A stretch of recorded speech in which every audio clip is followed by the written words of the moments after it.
Жұмыссыздар жат ағымның басты нысанасы. Деструктивті діни ағымның ықпалында кететіндердің көпшілігі жұмыссыз жастар.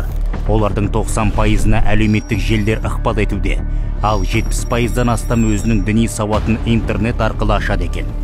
Экстремистік ағымдар Facebook, ВКонтакте, Тапаталк, Одноклассники, Инстаграм, Телеграм, ТикТок әлеуметтік желдерін қолданады. Өйткені бұл платформалар жастар тарапынан үлкен сұраныста.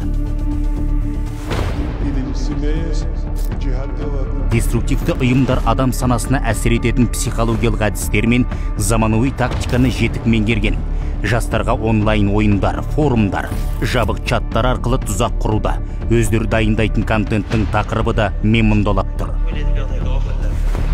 Интернетті виртуалды қажылық жасау, онлайн түрде жамағатпен құлшылық рәсімін орындау, білімін онлайн арттыру сияқты қызмет түрлері көп. Яғни сыни ойлау жүйесі қалыптаспаған психологиялық әлсіз адам жаһандық ақпараттық коммуникацияның кесірінен оңай адасады.